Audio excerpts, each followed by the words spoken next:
The new Party 1019. The new Party 1019. The new Party 1019. New York's #1 for throwbacks.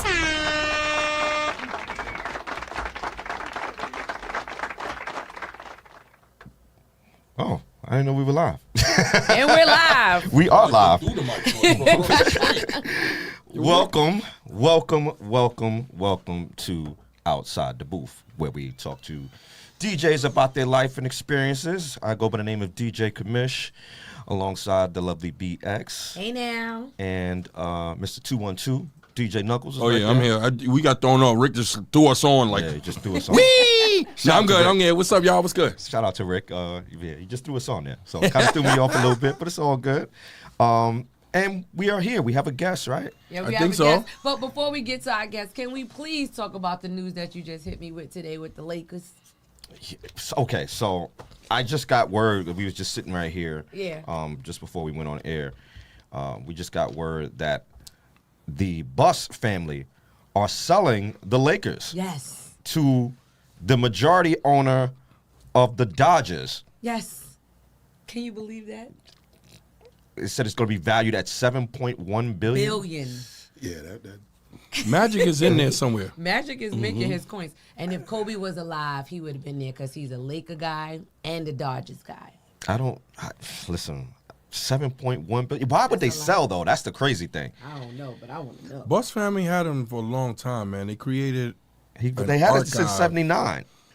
Right, but, I don't know if we know the details. Maybe the Bus family, some generations, they might not carry it on the way it need to be carried on, and maybe that. Well, it was all family, right? That was all family. It was Jeannie and the brothers, right. Jim and I forgot the other one's name. Yeah, maybe they selling it off. The generation ain't tired of it. I mean, they made enough money. They said that Jeannie is going to remain the governor of the team. Good for her. So hold on. So it's $7 billion. That means that she's only selling a percentage of the Lakers. Yeah, she's not giving up the whole thing. They're not selling the whole thing. If she's still the governor, that means that somewhere down the line. They said majority. They said majority ownership. Yeah, majority. Yeah, well, when they use words like that on the contract, she's still got it. She's still making money. She's still making money. She's gonna be a minority owner. Yeah. But for the majority could be 51%. Yeah. Yeah. Majority could be 50 points. Either way, that's a power move. Yeah. So, power move. So she's making money off of the thing, and then she's still going to make money off of the team. Yeah. That refreshes the team. That means new face, new eyes is going to be owning it. Yeah. Because the Dodgers making some powerful new generational moves. You see what the they Knicks doing. is making some powerful moves. Well, we was on the West Coast. Well, I'm just bringing it back home. Wow. Yo, who we got here, yo? Who we got here? That was our quick hot topic of the day, sports update. Yeah, that was crazy. That's a crazy sale, but it's all crazy. Good. But our guest is here, and is a very good friend of mine. We've gone back many years. 20. Yeah. He's back on track with the 20.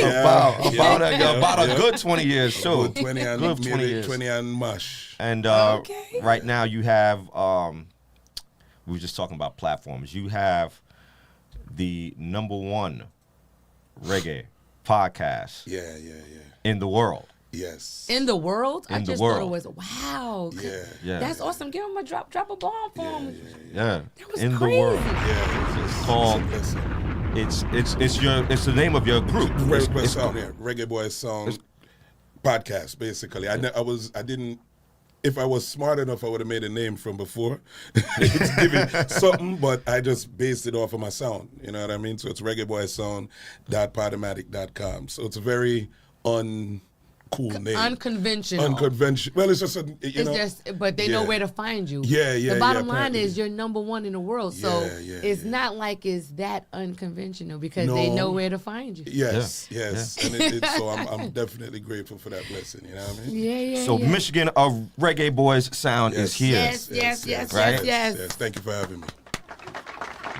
We are happy to have you here. We Yes. want you to you know what? I never knew this story. How did you get the Reggaeboyz Sound name? Where did that come from? So, and this is going to be a funny story, especially for you.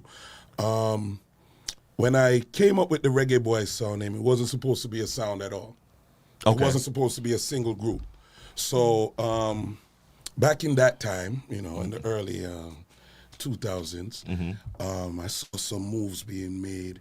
And And this is before I even had a name. This is before you knew me, anybody knew me. I was pretty much just the unknown guy. But, you know, so I said, you know something? I see this team here, I see this team here, I see X Factor changing to Union. Remember, you know, nobody know me, you know. So, and I like say, I'm there and I'm Michigan now and we can't talk. Nobody know me, you know. Mm-hmm. Yo, how come nobody know me no team for the reggae DJ them? For the city.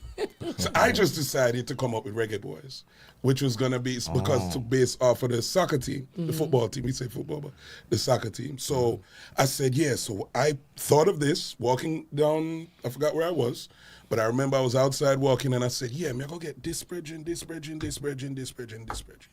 And we going to do it.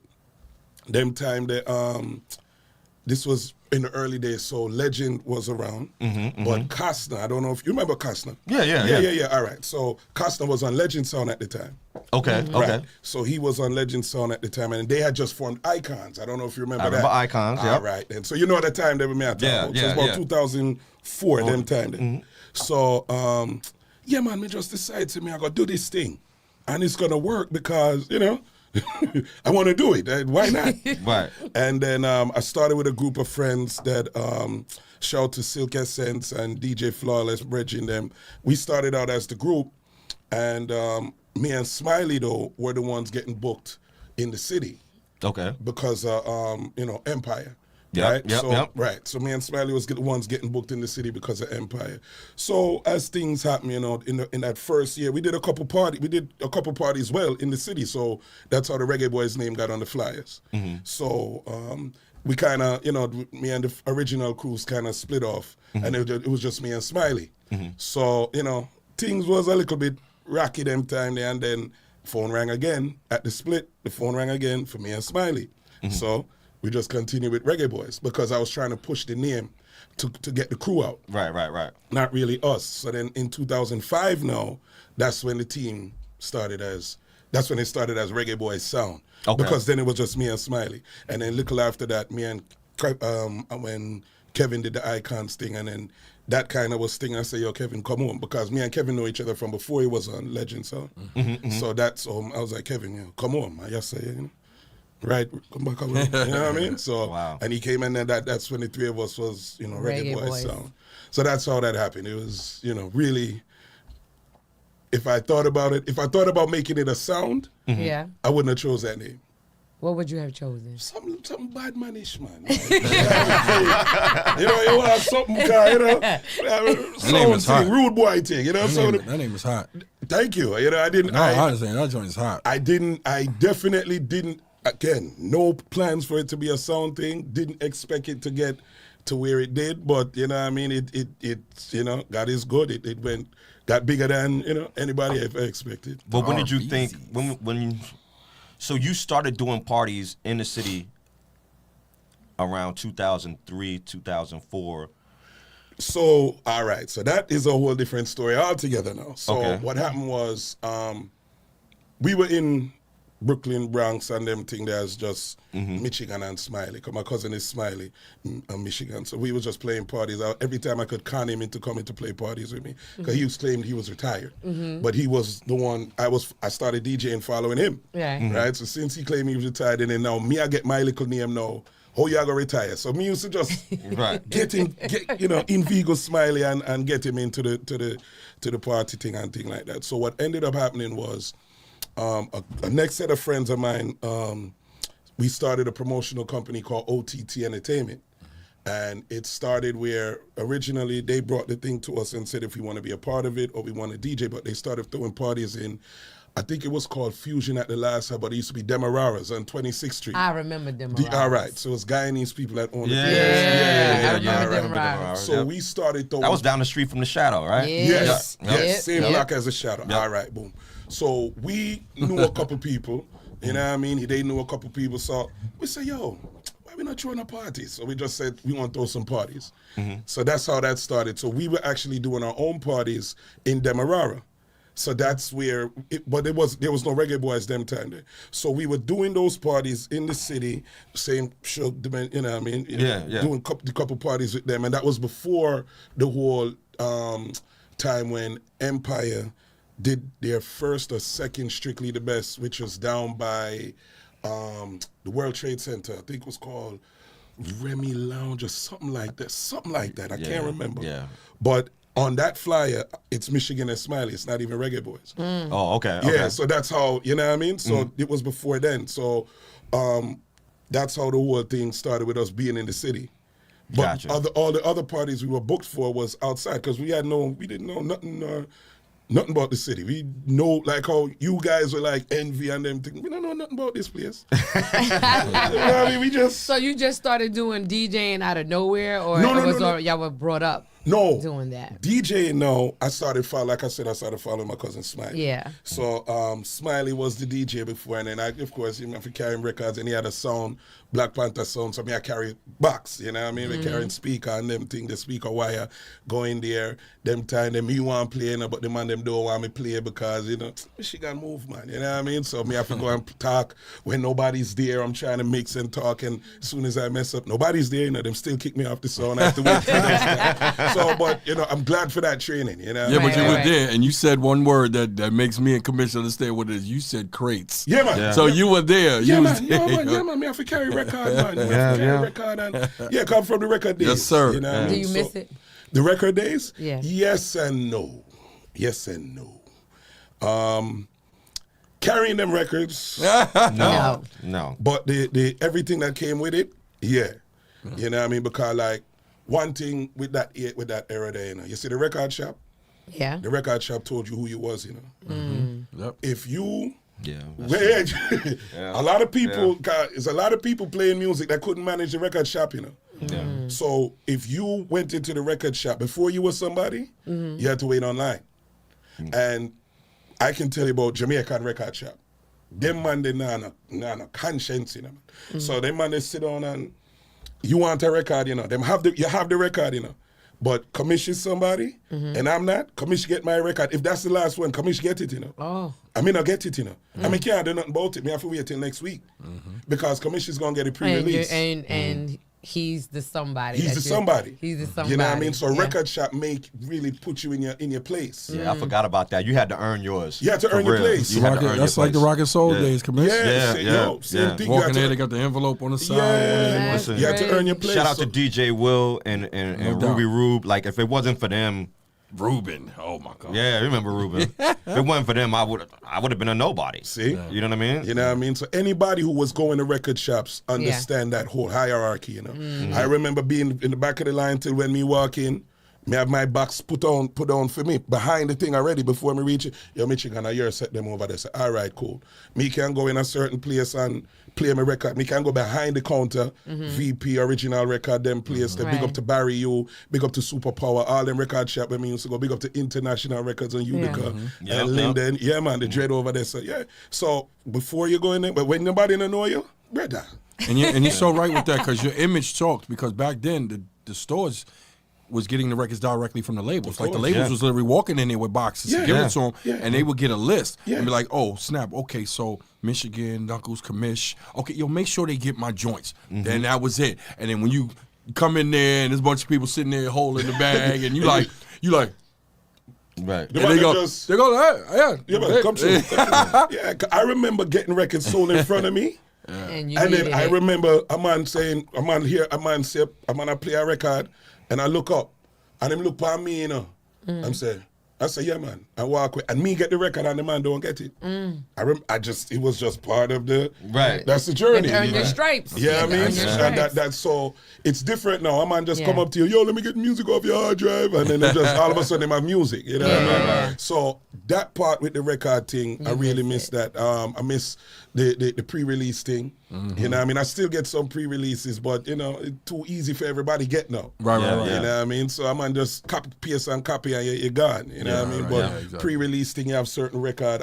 One of the things that was cool too is traveling to different places because, like, I have a set of remixes from Florida that I went to the record shop in Florida, buy that, and I came to New York and bust it on them, and I'm like, yo, where you get that? Right, yeah, man, Yeah. I'm having just, you know what I mean? So that was a nice thing because when you travel, you might get a record where New York don't have. Yeah. You know what I mean? I got a question on that too. You know, Serato got we got it's a thing in Serato where you go in your settings and you can hide the track. Do you do that when you drop your Sometimes. Depending on who you have here. Because I know I don't know if y'all get it. We get in this thing now where somebody hears something and they walk over to the camera. Yeah, everybody does. Block the Shazam? No, I don't know how to block it. You can block the title of the song on the screen, so when somebody come and look, they can't see. You know, Shazam made me really kind of stop doing that all the time. But when I see a man a linger behind me too long, I don't know him. That man, I put in a little black thing, man. Go find record, man. Go find it. And I'm guilty too. Me hear a song I don't know. Man. I'm sure. I'm the Shazam queen. I'm in there like. Yeah, but you're a civilian. You're a civilian. I like that. Yeah, man. I like that. You're a civilian. I'll take that. I'll take that. Yeah, man. As a civilian, you have that. Civilian, yeah. Like that. Man. As a civilian, you have that right. You know what I mean? But listen, but I love the music. Do you only DJ Caribbean music, or you do everything? Well, I can do everything. Okay. I can do everything. I've played. I've been blessed to play all kind of events. You know what I mean? We do corporate events. We do all of that when we're not Michigan. You know what I mean? That's when I have my corporate name and this and that. And Yannick takes care of those bookings. You know what I mean? You know what's crazy? That's good that you brought that up because sometimes, they'll see like R&B DJs and we get the, you're gonna play some tunes, right? Some reggae. Right. That may not be our major. So now you get people that go, well, he don't play reggae. No, I play it, but that's not your thing. His lane. Right. That's So not his could you lane. explain that? Because that's your thing. You know what I mean? So if somebody come up to you and go, oh, you got Mariah Carey new reggae, the R&B joint. You may have it, but you into your zone. You got hired to do you. Right. You know what I mean? People don't understand that. So it's an excellent thing where you ask. But the thing is this now. There's two different worlds that we exist in. Now, we would be a sound. So we would play in the hardcore dancehall, reggae, and then we would also play in the parties where you're played to play the reggae. Correct. You're like the reggae DJ type of settings. You know what I mean? So now, if we're in the hardcore dancehall, which is why I have to play everything. We play everything. Right. So we might so you have to have all your segments when you're playing in the dancehall, because most of the time in the dancehall party, you're not getting a R&B DJ, and it's a bunch of sound man who have to entertain the people and for the whole night. So all of us are gonna play. We're gonna play our hip hop. We're gonna play our R&B. We're gonna play our pop. We're gonna play our souls. We're gonna play our dancehall, reggae, all them things. So so that's why we would be able to play a whole a mix of stuff. Correct. You know what I mean? So that's why that is there. Now, when I came to the city, and I started playing outside of my own parties, that's when I realized there's a real differentiation. Like when you come there, when they booking me, they booking me for one thing. Right. You get what I'm saying? They booking me for one thing. So that's where I learned that in the city. I didn't learn that growing up playing music in the dance or following my cousin. Cause we have to play everything. Right. And that was one of the things that was my cousin's secret weapon. He was a wicked hip hop DJ too. Right. So when everybody else is just playing the thing, everybody got a party for play the hot song, Right. Smiley come in with the big Biggie record, clap them, and everybody's like, yo! So he changed the whole vibe of the party, and then he could go back to his original thing. Right. So I'm learning that from Smiley and make say you can't lock yourself in one thing. Correct. Yeah. You know what I mean? So that's really why. Yes, sir. So that's where that whole thing with the sound thing come in.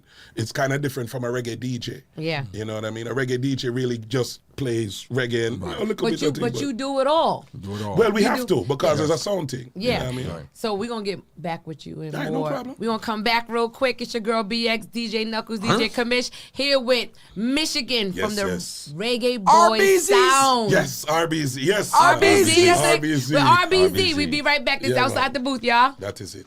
The new Party 1019. The new Party 1019. The new Party 1019. New York's #1 for throwbacks. The new Party 1019. The new Party 1019. The new Party 1019. New York's #1 for throwbacks. Yes, sir. Mr. 212 on deck. Commish, BX, she's here, dolled up and all that. But we got our guest, Mr. RBZ. Yes, man. The RBZ CEO and all that. You know what I mean? Yo, Michigan, man, we sitting there going back and forth. You know what we do? We do it in detail because we got a lot of listeners, and we've learned in this year that we've been rocking with talking to DJs that the details inspire people. Yeah. I got a lot of young DJs that come to me. I'm sure Commish get them, and they ask me a bunch of questions. And my thing is, I don't have a question for you. I'm just going to say, what are you saying to these young boys? What is the necessity for the young boys that's coming up that you could talk to? Because so much things that's going on. Will they understand what's going on? Are they going to dig in their history like we did, and trust the fact of the business of what we saw and grow, or what? So the DJ them, the young DJ them, what I would tell them is this: you have to understand something. The craft that you took up of being a DJ and playing music is a serious thing. It's not a joke thing. I know they've over the years it's been downgraded, it's been insulted, so people feel like say all you're doing is playing music, but that's not what we do. Right. DJs don't play music. You think that's what we're doing, and so everybody thinks that they're able to do it. Right. You know what I mean? So everybody picking up a laptop and having an hard drive and just running up and down with a bag of music, pressing the sync button, and then they're the hottest thing in the world, yelling 3 things on the mic. But it's not working. Right. You know what I mean? One of the things that you have to understand is this is a craft. And this is an apprenticeship craft.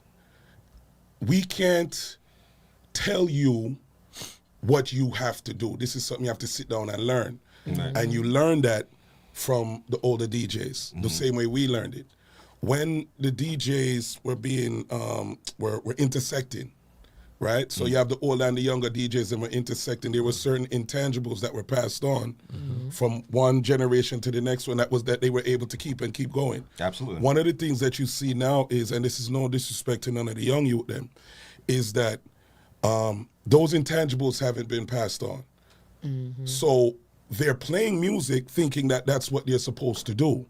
But you're not playing music, you're entertaining a crowd. Right. Entertaining a crowd with music.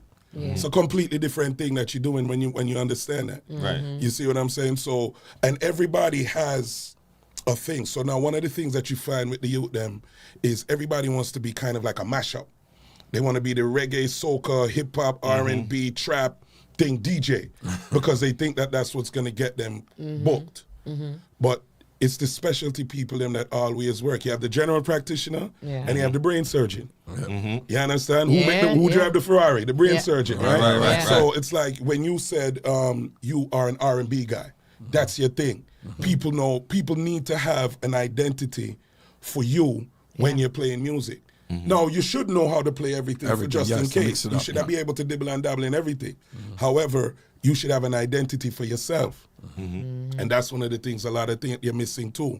But again, there are intangibles. Reading a crowd is very important. Yeah. One of the things that's missing now is early warm development. Yeah. All of us who started playing had to start early, play, learn how to bust the crowd without any of the top 10 records. Of course. Right. Top 20 records. Of course. So that we moved from the early warm to prime time, we didn't need those records to bust the place. Right. We was already busting the place early. Right. So we have mashed up the party going up until, and then by the time, so then when we get the prime time records, you know what we do with them? But now you got that a lot of the youth them are relying on the prime time records. Yeah. You see what I'm saying? Because that's what they used to bust the place, but that's because they didn't get the early warm training, moving the crowd early. So let me ask you this. During your early days of the DJ, before you was busting the parties up, what was your biggest moment when you was like, damn, I shouldn't have played that record? Like, did you ever have a party with like, what was that? After I bust the place. Right. What happened in that moment? Do you remember? Oh, man, I have a lot of those. Early, of course, but the biggest one? Yeah. Where I shouldn't have played that. But remember, like I said, growing up with under the sound man thing, yeah, it was a hard regime, because them man did not play with it. So when you mess up, you don't get a chance to think about it. You're off for the night. You're going for the night. So one of the things that did get me in trouble one time, and this is after mashing up party, was a song request. A song request? Yes, a song request. A song request. Never forget this. Never forget this. I was doing one of Pleasure's boat rides. Okay. All right, so he always gives me the downstairs for deal with the reggae and him keep upstairs and things like that. So I always leave me downstairs by myself, mash up the place and thing. Anyway, man, I think I was in Boston. I'm not sure where I was. I play and this girl, because I know there were a lot of Haitians there. Now, I'm not versed in Haitian music. Okay. So I didn't know, the few songs and but boom. Right. Anyway, this young lady walk up to me now. Excuse me. Yes, what I go on? I'm a crowd, people in my dance, I go on good from night till we reach all the way up near the dock now. So she come to me, can you play this song? I said, what's the name of this song? And she said, I happen to have the song. I said, all right. She said, this song? I said, yeah. All right, cool. She said, yo, I love this song. Everybody's going to dance. I said, Haitian song. I'm going to stick with that phrase. Go ahead. Oh, man. Me select the song. Me play the song. Me just look and see everybody go. Wow. Including girl. Oh, no, let me tell you something about that request song thing. Them are the wickedest set of people. You know what? Let me tell you. Because when a woman requests a song, she expects the whole place to love the song. That's me. You see, when this song don't work, she's the first one leading everybody out. Yeah.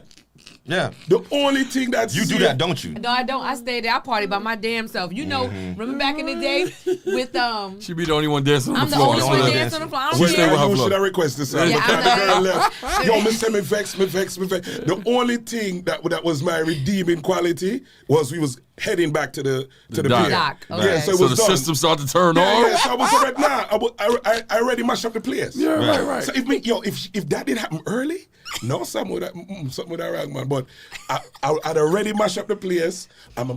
People run up and down at the place, you know what I mean? So it was the end of the night. So I say, yeah, man, me give you one song. And me give the play the damn song, man. And I did that one night, man. I actually went over to the girl and said, we good? Because she stayed sitting down. I was like, yeah, right. You was over there when I pressed it. What we doing? Right. I'll dance with you. You gonna dance right. I tell you this though, I make excellent requests right at the right time. Oh, my God. All the time. Commish, did I not request R. Kelly? Did you play it for me? No. You keep rubbing that same because he was there. It was my request to him. Why don't you tell us about the request when they cleared the floor? I never cleared the floor. No. When I come in the floor is empty. Even when Danny D used to do the parties for Gator, I go in there, nobody's dancing. Danny D just playing the regular stuff. I said, put on Dream, rocking that thing. Soon as he put that on, every girl get up. Yeah, what? God, them song they draw a woman. Yes. Yeah, she running the minute. She running the minute. I'm reeling them. Them song they Don't draw. be feeding this. Don't be feeding this. I got you. Let me up the civilian, man. She fine. Thank you. Can I get some Michigan? The I'm making her shirt, Michigan. The civilian. Yeah, I'm the civilian.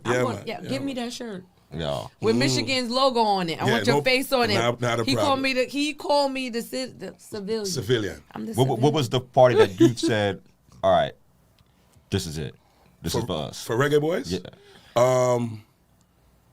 Strictly the 90s, Mars 21/12, 2000. Lord have mercy. That was my spot. So that means was at your party and didn't even know it was you. That means I was there. Yes. Because I lived in Mars. It was Stone Love. Cause Kevin will tell you. And that song they bust. As I saw at that party there, bust we. So it was Stone Love, Pretty Posse, Afrique, Reggaeboyz Sound. Wow. That was the lineup. And remember, so 2005 me start this song. Now the funny thing is, when looking back, I realized how quickly everything happened. But it felt like forever. Because, I'm starting out in Mars, I'm playing upstairs. Right. Yep, I remember that. I wanted to get downstairs. That's the reggae room. The reggae room. That's what it started out as. Yeah. I wanted to get downstairs so bad, bro. Down them steps, boy. I wanted to get down them steps so bad. Right. So I play upstairs. I'm starting mash up upstairs. So everybody keep booking me for upstairs. I'm like, upstairs, man, I want to go downstairs. Right. You know what I mean? But me dead. But you pay your dues. Yeah. You know what I mean? So I start mash up upstairs. Then I remember people coming up and people looking forward to me being upstairs. Yeah. Then I remember security having to tell people, get the hell out and because go it was downstairs. too hot. Yeah, because it was too hot in there. Because I'm keeping the people upstairs. You know what I mean? But that's how it goes. That's the transition. That's the work. So then after that, now that party there, I think would be the first big dance where we played downstairs. Wow. And I think that's the first big one. Because we started getting downstairs, but I think that was, and from, I do know this, after that I never played upstairs again. I know that. Do you still got the flyer to that? Because I know Yes. sometimes we get sentimental with shit. Yes, I have that flyer. I do have that flyer. That's Stone Love. yeah, man, Stone Love, man. Stone Love. And the thing is, Stone Love was one of my favorite songs. That wasn't the first time I played with them either. Okay. But that was the first dance with me and them, you know what I mean? But one of the things that made me feel good, you know, Yeah. was the fact that I played with Stone Love as often as I did. Cause I remember, Commish. Yeah. Every time Stone Love was in his Stone Love Reggaeboyz, I was. It became a thing at the time in the city because me and Commish were talking about this one time. We were the change of the city from It was a changing of the guard. hip hop, Yeah. and then you had to put in reggae and dancehall with it because let's be real, when I got there, hip hop was king. Yeah. Yeah. And it wasn't a nice kingdom. Right. It wasn't a nice kingdom. wasn't. People, But didn't you start that? You started the breaking it up with the reggae and all of that. Yeah, I kind of did because it's funny, but now it's funny to me. But I kind of did because I did not want to play reggae. Yeah. right, so we'd bring a reggae DJ. Right. So I would bring in my So guy. he's I just like didn't want to play. the originator of bringing the But I knew, the but I DJs bought that in. specialize in those genres. No, bought it. don't get me wrong, you know. And I'm not saying he isn't, so I'm not taking nothing from Commish. There were reggae DJs in the city. Shout to Soundproof. Shout to Showcase. Okay. Shout to Legend. They were there before me. You know what I mean? They were there before me, but they, and this is in no way a disrespect to anybody, they would be playing second fiddle to the hip hop man them. The hip hop man them was king. Well, Legend was just here. And, you know, Yeah. I had Legend under my management company. Yeah. I took him overseas and stuff like that. Cool so dude. it was great dude. Cool Yeah. dude. Just to see I them love grow was Legend. crazy. Yeah. I love Legend. Cool dude. My brother cool there. So dude. we understand what you're saying. Yeah. Yeah. But hip hop at that time was king. Now, we were in the city, but we were in our own world, not knowing the because again, I just thought that whatever I wanted to do was going to work because I think it's going to work. So we start moving into the more of the mainstream parties then, and I'm like, yo, he bust the place, me I go bust the place too. Correct. But that doesn't work in the real world. Right. You see what I'm saying? Because what you understand is the man them that was there before understood that if they were gonna stay booked, they had to do everything a certain way. Yeah. Right. And that was just law. You couldn't go around it. So this is no slight on anybody. Right. You see what I'm saying? And Commish, you understand how it was. Because them guys was, them hip hop youth there was king. And you have to understand in the city, it made sense because in the boroughs, we were king. Right. Brooklyn, Bronx, Queens, it was reggae and dancehall sound system thing. You know what I mean? So the Staten Island big up, but I don't know too many. It's the forgotten borough. Yeah, don't but worry. big up man, cause me have family Yeah. from out there, but big up Staten Island. But Yeah. the city now was the jewel, but so the hip hop man them held on to that, like because everything was in the city, the radio station and everything. Everything, yeah. Nobody now, so them man they say you can have that. We good. We'll take this. But so they wasn't just letting any and anybody get through like that. So if you thought you was gonna be a DJ and smelling yourself, Yeah. and busting the place side of this man who just bust the place. Yeah. Nah, man, next time, the promoter just, him can't come back, Correct. Dance, and him think done. That's just the reality of the situation. Right. Nobody can say anything else. Right. So, when the man them was able to last as long as they did, it sure said they were good, but they still had to do that thing. Now, don't know none of this. Don't know the politics. Don't know the rules. Yeah. Right. Oh, him. Yo, come here, bust the place. Me, I bust the place too. Cause you remember 20 years ago, we were rowdy. Yeah. We were. So I would come in like that. There was one thing that saved me. What's why that? it was able to think. Empire came in at the same time. So where we would have been the other four guys, because they were the main, the other three were the main guys, Showcase, Soundproof, and Legend. They would have been the front runners then. Where they were knocking on the door and then me end up, cause them put pressure upon it, me would have end up push it through. Empire was the one, from the promoter side, that did that.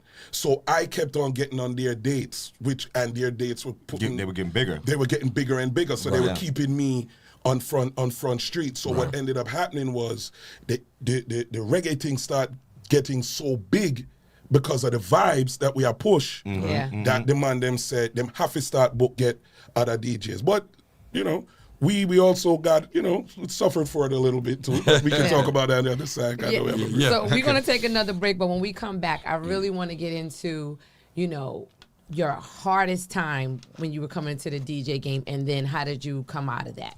Like, what was the toughest time? Because everyone knows what goes on when you guys are in the booth, but they don't understand the journey outside the booth. So when we come back, we want to get in touch with you. Y'all stay tuned. It's your girl BX outside the booth. We be right back. The new Party 1019. The new Party 1019. The new Party 1019. New York's #1 for throwbacks. 19. The new Party 1019. The new Party 1019. New York's #1 for throwbacks. And we are back with Mishigan Reggaeboyz Sound. Knuckles on them. Come on, man. I've been in this reggae world for a minute, yo. Big shout out to Lil Vicious. I was his first DJ in 93, 94. Nice, yeah. We traveled the world. Freaks! So I got a freak.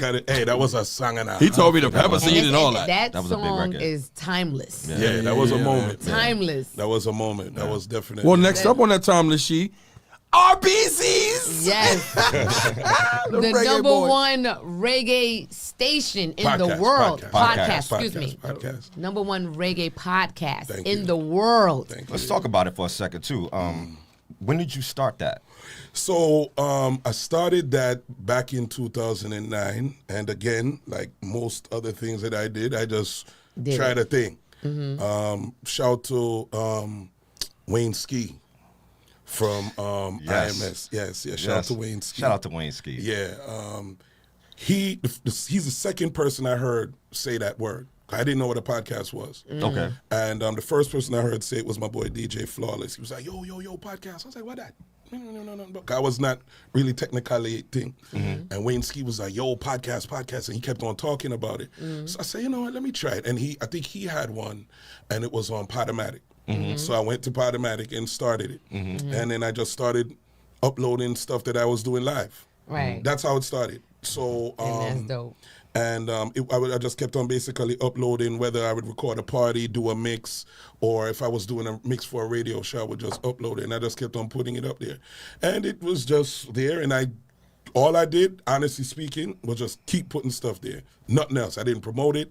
I didn't know how to promote it because it was so weird. Right. I didn't know what to do with it. Right. And it was just there. And then it just grew on its own. One day I realized that I ran out of bandwidth. So I had to move up a level. Another tier. And then I ran out of bandwidth at that tier. And then I had to move up again. And that's literally, then I realized I wasn't even getting halfway in the month. Wow. It was 2 days, upload something. And then I started deleting things thinking the bandwidth was the amount of storage. Oh. I didn't realize the bandwidth is how many people are pulling. Watching. Yeah. So I just kept on putting, so then I had to move up to broadcaster level. And then again, all I've been doing is just uploading my my radio, whatever radio shows I played. I was on Sirius for a while, so I would upload that after that. And then my live parties. Like when I would go and play and then record live parties, and then it just grew. And then one day I had my, so I didn't know it was moving like it was moving. I had no clue. And then one day I looked at my setting, and it was just music. And then I realized I could put it to reggae. When I put it to reggae, it jumped from like 100 and something to 2. I was like, Just for you adding changing the setting from music. So music would have been everything. Right. And then I just put it to reggae, and then I realized I was 2. I was like, the hell? Yeah. So then I said, but go on. I'm the number 2 thing. So because I never paid attention to this thing, and I never promoted it. So I had no idea how much it grew. And then the thing was, I would look at the statistics and I would see all the different countries that are downloading it. Yeah. But because it's like you're doing something, but if you don't hear anything about it, you don't know if it's happening. Right. That kind of thing. Yeah. So I'm looking and I'm seeing all of these different places. And but the numbers is up. The numbers is up, but then I'm like, okay. But when I saw the reggae thing has moved up to 2, I was like, okay. So then I started paying attention to it, and then it went to 1, and then it started, boom, between 1 and 2, and then it's been going. And then over the years now, it started moving to other.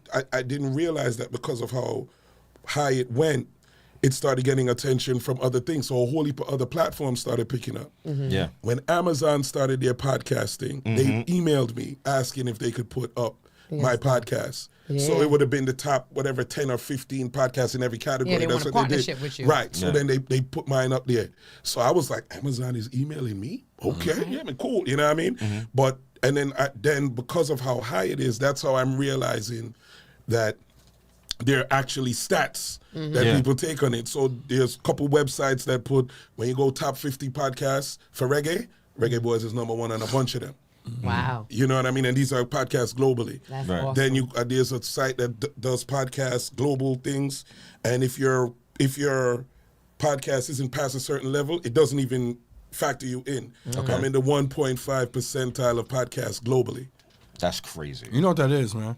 It's something that we teach the young, because they're listening to you. Right, they're listening. right. And what they hear is all the details you're doing, but the one word that fits everything you just said is consistent. Yes, and that would be the one thing I would say. You kept saying you was throwing it up, the I just consistency, kept, man. every week, whatever it is, I throw up my episodes, and God has been good. He spread it and make it go on far, man. I can't even take credit. I can't even take credit for promoting it because I don't know how it happened. Drop a bomb for Michigan and the Reggaeboyz Sound for that one. I gotta tell you, I tell you this all the time. Yeah. I tell you this at least 4 or 5 times a year. Yes. Your podcast is wildly entertaining. Thank you, sir. I'm gonna have to check it out. Yeah, it is wildly I'm gonna have entertaining. to check it out. But I have another question. Well, the question when we were leaving going into the break. Yeah. What was the roughest time on your journey in your DJ career that you came out of, and how did you come out of that?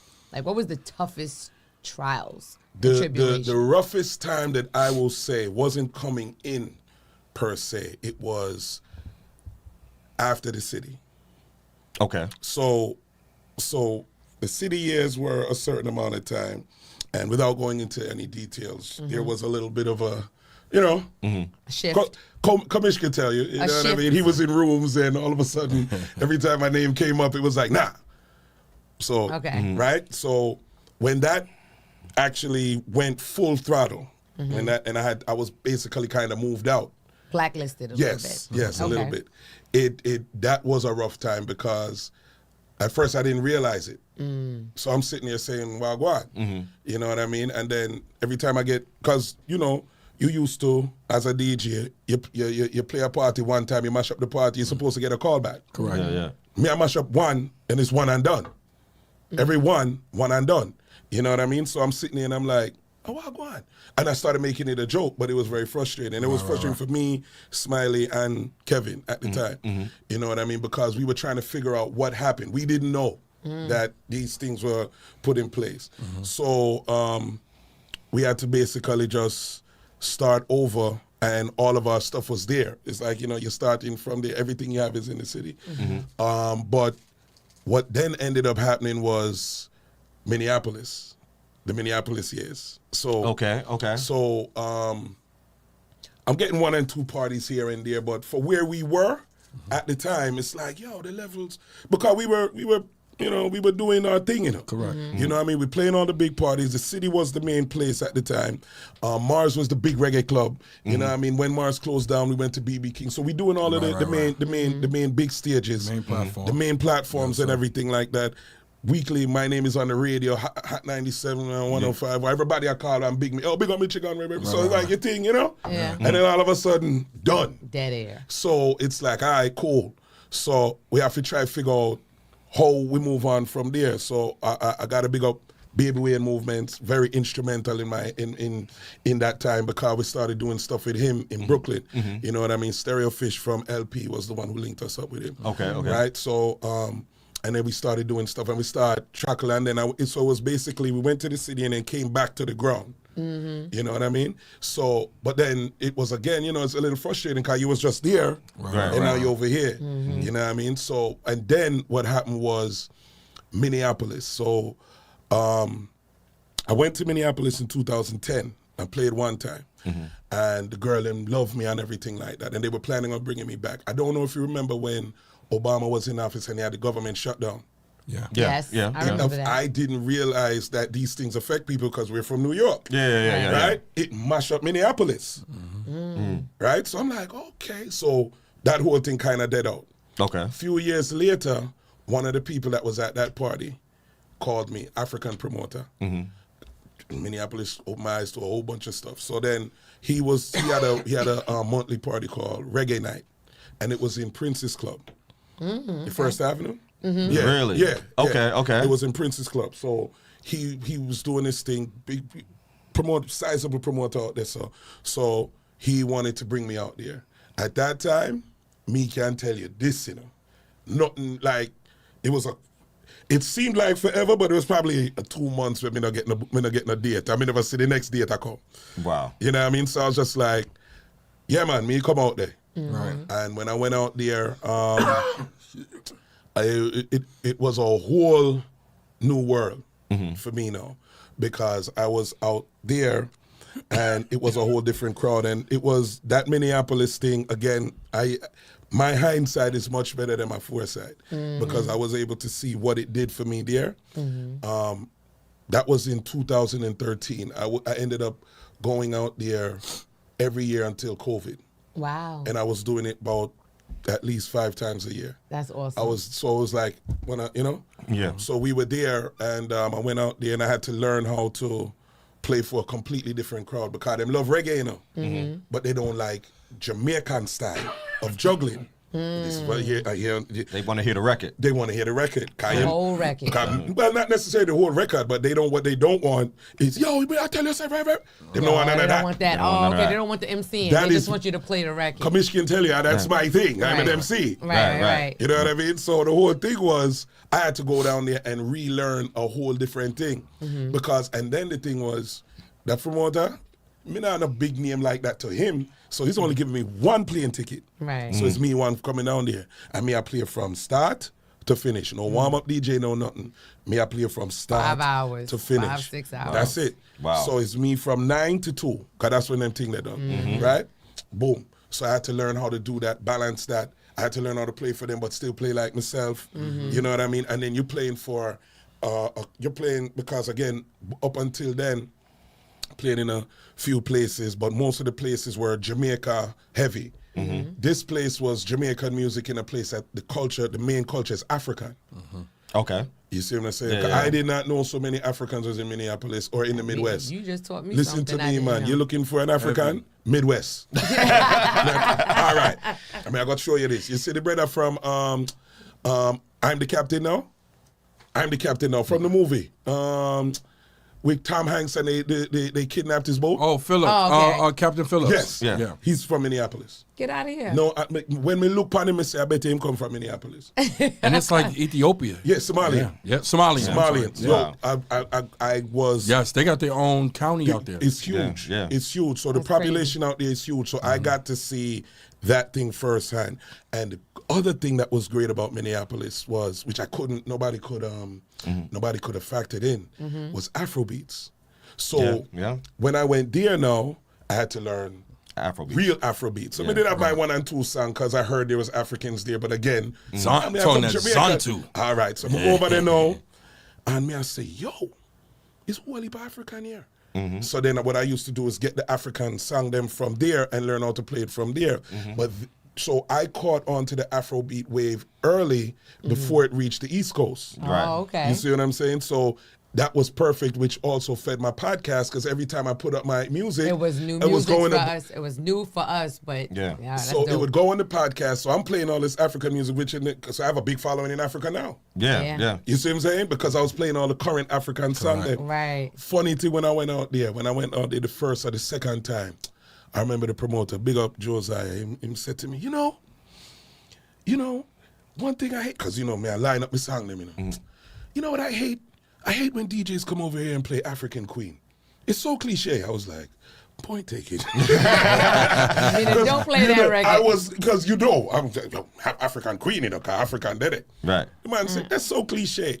And I was like, oh, okay, so I won't play. I don't think I ever played it over there. Homework. But it's just, but that was a very good experience. That for was me. his nice way of saying, please don't play that's what he song. said, yeah. But that was a great experience for me, and that's what that kind of opened up, because I wouldn't have really went over there if I didn't have to. Right. You see me? I said, but that kind of pushed me over there, and then that same rough time that we're talking about with After the City kind of guided me to where I am now. Right. Perfect. You know what I mean? Yeah. So it worked out. That's So hard, man. I got a question for you that we haven't asked at all today. Did you have any other job other than DJing? Yes, man. No, because man. I'm just saying, you just telling us all about your DJ, so it just sounds like to me that you just came straight into music. So what were you doing before you were a DJ? I've been working. Listen to me, man. I've been on my own for a long time and rent off a pay. Right. So I never had the option of really just DJing like that by itself. Okay. So I've always been working. I do legal work in the daytime. Oh, okay. Yeah. So I've always had a job. Oh, okay. Yeah. And, I mean, sometimes you lose a job and things like that. But yeah, I was never just DJing. I never had that luxury. Oh, so being that you legal work in the daytime, now when that paperwork come to you, you on point with it now. Oh, well, that's a whole different thing. Right. Different thing.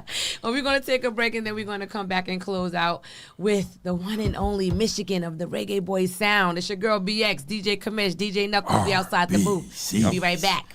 The new Party 1019. The new Party 1019. The new Party 1019. New York's #1 for throwbacks. The new Party 1019. The new Party 1019. The new Party 1019. New York's #1 for throwbacks. We're back outside the booth. I don't know what y'all doing, but He got the DJ old school Kamish dance going on. This is my joint right here. With the That's step. how you know you're wrong. I don't know what you know what? I don't know what that is. It started off looking like the Bogle, but I don't That's know what what it was. I don't know what what it he was. morphed into. I just felt his energy, and I just follow him. You know, I went from Jamaica I'm a good background to dancer and bodega. a good background singer. I went from and a Jamaica good to a bodega. song requester. Oh, Lord, civilian yeah. easy. So I'm like, yeah. Don't take her request. Okay, all right. Come check me, man. Anything. I'm gonna. And do you have a big stage when you're DJing? Oh, Depends on where I'm playing. Okay, good. 'Cause You got I'll security? be on the stage. I want to dance on your stage. That's not a problem. I see. You can't do that. Me not a problem with that. No. Michigan. No. Don't feed into the Wait, foolishness. don't let her. Don't. No. Hey, Mish, this part of the I do show, a mean man. butterfly. Were you kidding me? All right. Oh, Lord. Oh my God. We got a part of the show, man. We call it hypothetical, man. Yeah, man. We make you think. We make you even go back and make you think really, really hard. You and Smiley. Mm-hmm. You got this Batman and Robin thing going on, and you Yes. also said it's family, so that blood is thick. Yeah. And you put it into the system to make sure you get people to enjoy it, and you love what you do. You've expressed that. Hypothetically, you and Smiley not DJing. Y'all let one of your bumps in the road just block your future thoughts and stuff, and you say, it ain't calling us, man. I'm going to work, man. What do you do if you couldn't complete the Reggaeboyz mission? What do you do other than DJ? Wow, that's big. That's a good question, And the reason why that's a good question is I didn't have a full mission, but I just didn't want to stop. You see me? I say, so it's like, we should have quit maybe about 5, 10, a few times in, and we just didn't. Right. Smiley was like, no, we're not done. Couple times, and then me said, no, man, we're not done. And we just kept it going. I guess I would have been, I couldn't tell you. Because, like I said, I work now. Right, correct. You see what I'm saying? I work now, so it's not like it would be an alternative, but I cannot see myself separated from the music. Because it's been there forever. It's been there forever, you know what I mean? So I don't know. The only other thing I wanted to do, I love to draw. Okay. You know what I mean? Okay. So I don't know, maybe if but the thing is the music replaced the drawing. Correct. You see what I'm saying? So the music replaced the drawing. Okay. So that's why I can't see myself like what am I doing? And that's what the hypothetical is for, because like I said, we got a lot of listeners, man, and we getting a lot of feedback, and it's great feedback, but it comes from the answers, not the questions. Right. It comes from the answers. Yeah. You talk about the bumps in the road, but then on your hypothetical is, I would have kept going. Yeah, man. And that's what they need to hear. Yeah, because you have to remember, nothing smooth, Nothing. Yo, the air not smooth. When we're there on playing turbulence, liquid, Right. Yeah. You know what I mean? Like, nothing smooth. Water rough, cement rough, air rough, earth. Like, so you can't. Here's the problem. And this is one of the things we got to understand too. Everybody's not supposed to be DJing. And that's something that a lot of people don't want to hear. Yeah, that's facts. That's facts. But to be a DJ, like I said, being a DJ is not playing music. It's entertaining with music. To be an entertainer, that comes with a certain set of gifts that the Almighty give us. If you look at a whole bunch of DJs, you look at me, you look at Kamish, you look at Knuckles, you look at Pleasure, you look at a whole bunch of different people where we know. All of us are different in so many different ways. Absolutely. But there's one thing that we have that we couldn't give ourselves is, I don't know what to call it, but I would call it, the only thing I give it the name, the draw, which is you are on a platform, you're doing your thing, people are attracted to you. If you don't have that, you can't be in the front. Correct. Right. Now, everybody's not born with it. It's one of the hardest things for people to accept. Yeah. But when you don't accept that and you put yourself in the front, you end up frustrating yourself and you end up doing damage to the platform and whatever it is you're doing. Because everybody can shine wherever they are, you know. Correct. If your gift is to be support, that's where you'll excel. You see what I'm saying? Once you excel, you can't be held back. Excel is excel. Doing excellent work is going to get you whatever little spotlight you're supposed to get. If you have the draw, right, you're supposed to be in the front. And that's what it is. And everybody's draw is different. So Kamish was one of the meanest lounge and like that wouldn't say, it's not urban. It would be like the other part of hip hop and all of that. I met Mix at one of his parties. Kamish was a beast. But Kamish knew where he fit in and stayed there as a beast. Put me in a lounge, people gonna be like, what the hell is all this noise? You know what I mean? Why is this guy so loud? Right. You put me in one of the bigger clubs now, it's like, yeah, man, that we want because this man come with that. It's the same thing. It's not that we can't be in each other's spaces, but the space that we hold is the one that we're supposed to have, and our gifts make us proper for that space. Right. So what I would say to anybody young and trying to do them thing, find out what your gift is. Don't just take up DJing and say you want to DJ, because if it's hard for you, it might be a thing where you're not supposed to be there. Now, even if you're supposed to be there, it's going to be hard. Right. So if you're supposed to be there and it's hard, you keep going. Correct. Yeah.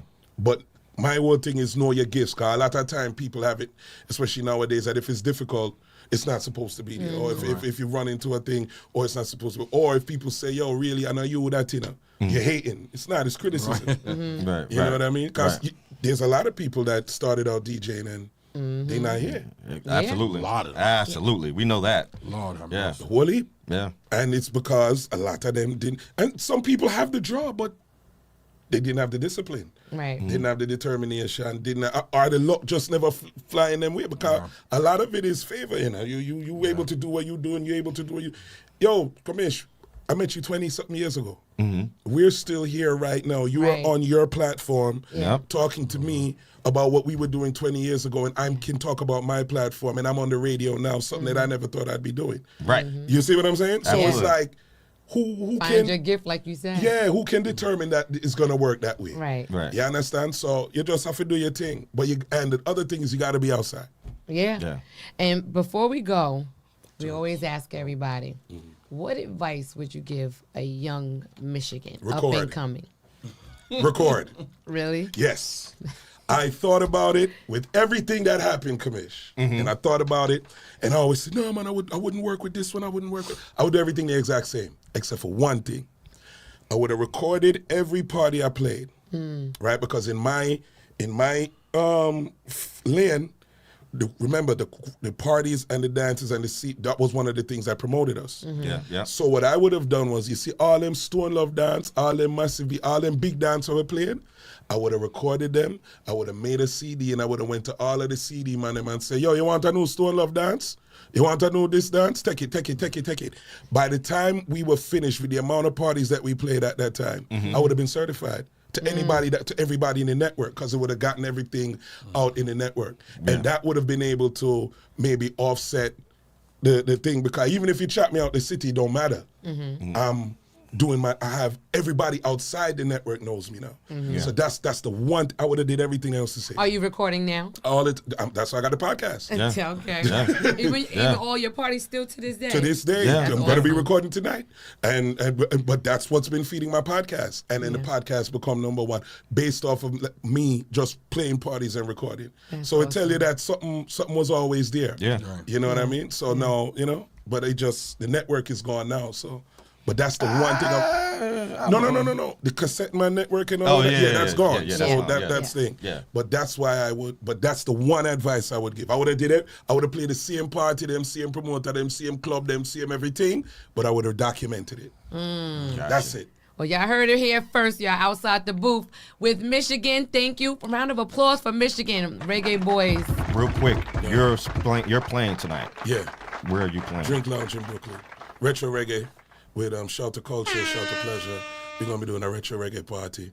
And if you can't make it tonight, don't worry, it'll be on the podcast. It'll be on the podcast. And you can get the podcast anywhere you listen to podcasts. And you have, your podcast is called Island Vibes. You have a segment called Island Vibes. That's every Friday. Every Friday, yes. Right? Nice. Yes. But that's also an event now. It's an event now, and I got to give Commish that. It's the credit for that. No. You can come to the next one. I'm working on the next date. That will also be in Drink Lounge, also in Brooklyn. Okay. And thank you, Commish, because he's the one that gave me the idea. I should have thought of it before, but me just playing music. Me that Commish gave me the idea and said, "Yo, why you don't do this?" In COVID, he told me that. Yeah. And then I started doing that. Let everybody know where they can find you, follow you, book you. At Reggaeboyz Sound, one word on IG. Let me see my hotline number so that I can, because, and Yanni is going to kill me because she's going to say, Michigan, you should have known this already. And that's Reggaeboyz, REGGAEBOYZ. Z. At Reggaeboyz. Wait, no, that's REGGAEBOYZ SOUND at Gmail. I don't have a TikTok and all of that stuff. You don't have IG? That is my IG. Oh, okay. Yeah, that's my IG. And then the phone number is 929-398-5616. Say it one more time for the people that can't write it down fast. 929-398-5616. Y'all heard it here first. Y'all make sure y'all stay tuned. Follow Mishigan, Reggaeboyz Sound. I'm your girl, BX. Mr. 212. And DJ Commish. And we are outside the booth. That is it. Reggaeboyz. The new Party 1019. The new Party 1019. The new Party 1019. New York's #1 for throwbacks.